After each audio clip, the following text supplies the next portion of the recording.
Le seul moyen de mettre fin aux guerres israélo-arabes est à l'antisémitisme. Einstein a écrit quelque part « On ne peut résoudre un problème avec l'état de conscience qu'il a généré ». L'objet du livre est l'état de conscience qui a généré ces conflits et celui qui pourra y mettre fin.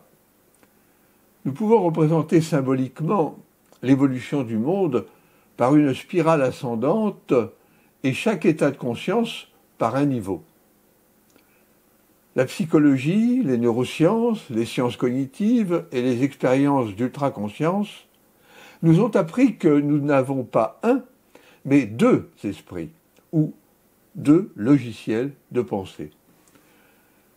Pourquoi comparer l'esprit avec des logiciels ? Il est impossible de décrire l'esprit, mais on peut s'en approcher en utilisant le modèle de représentation le plus proche, qui est l'intelligence artificielle, les programmes, les logiciels. Pour faire simple, notre esprit serait composé de deux logiciels correspondant à chacun des deux hémisphères du cerveau.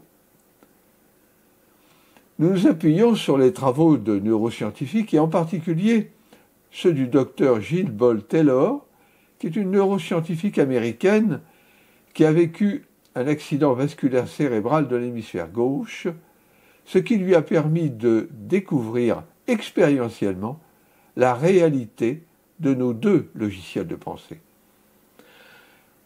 La répartition présentée ici est celle des droitiers, qui représentent plus de 90% de la population. Pour les gauchers, c'est tout simplement l'inverse. Alors dans l'hémisphère droit, le logiciel de pensée supérieur, la conscience synthétique, celle qui peut mettre fin à l'antisémitisme et aux guerres israélo-arabes. Dans l'hémisphère droit, la conscience synthétique. Synthétique parce qu'elle procède de manière holistique ou synthétique. C'est le logiciel de l'infinitude ou celui de Dieu.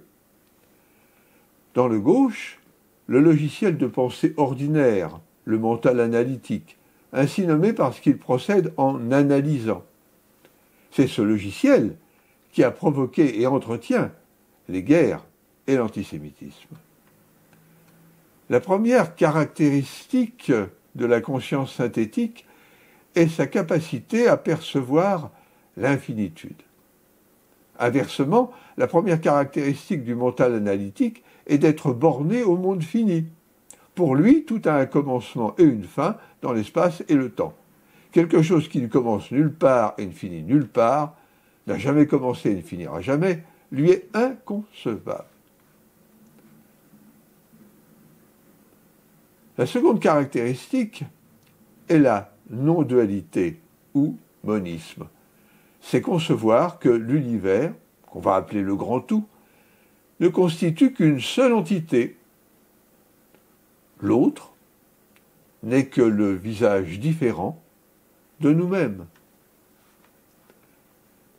La deuxième caractéristique du mental analytique est la dualité. La dualité, c'est deux. C'est moi, les autres. Et bien souvent, moi d'abord, les autres ensuite. La troisième caractéristique est l'atemporalité. Pour ce logiciel, tout se trouve hors du temps, dans une sorte d'éternel présent. Le mental analytique, lui, est temporel. Passé, présent, futur. La quatrième caractéristique, qui est très importante, c'est la communication. Pour la conscience synthétique, la communication est directe d'esprit à esprit. Par contre, pour le mental analytique, la communication passe par le langage, oral ou écrit, avec tout ce que cela comporte d'inexactitudes potentielles et d'éventuels mensonges. Un dernier point important pour la conscience synthétique est la connaissance universelle. Il est capable de savoir tout sur tout. Inversement, le mental analytique ne peut accéder à la connaissance universelle et malgré toutes les connaissances acquises par l'humanité, celle-ci représente peu de choses au regard de l'infinitude. Il faut comprendre que ces deux logiciels sont des entités fermées. Cela signifie que l'on ne peut pas prendre une caractéristique de l'un et la porter dans l'autre. C'est tout l'un ou tout l'autre.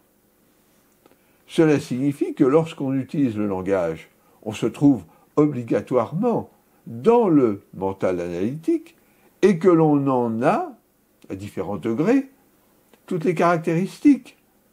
Borné au monde fini, dualiste, c'est-à-dire centré sur soi-même, égoïste, dans la temporalité, passé, présent, futur, ne communiquant que par le langage, avec ce que cela implique d'inexactitude.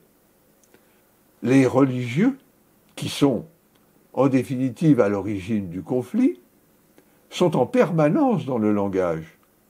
Ils lisent, ils récitent, ils psalmodient, ils sont le peuple du livre.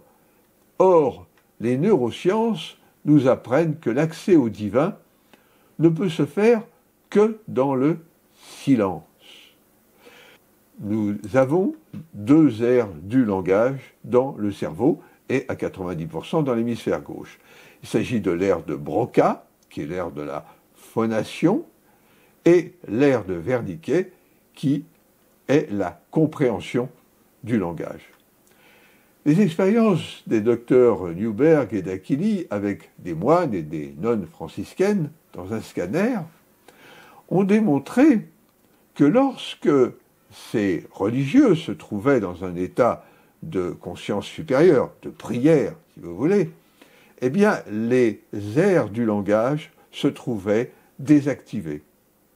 Cela signifie que le langage et l'ordre supérieur de pensée sont incompatibles. Cela signifie que les religieux qui, depuis des millénaires, sont dans le langage et croient qu'à force de répéter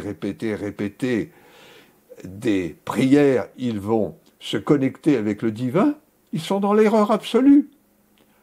Ils ne se connectent pas avec le divin, ils se connectent avec une idée fausse qu'ils se sont construite au fil des siècles et des millénaires, et idées fausses qui les amènent à s'opposer aux idées fausses d'en face, et donc aux guerres que nous connaissons. Le seul moyen de mettre fin dans un antisémitisme ou aux guerres israélo-arabes, c'est de faire changer l'état de conscience. Oh, ça sera ni simple, ni rapide, mais il n'y a pas d'alternative. Il faut passer du mental analytique borné au logiciel de l'infinitude.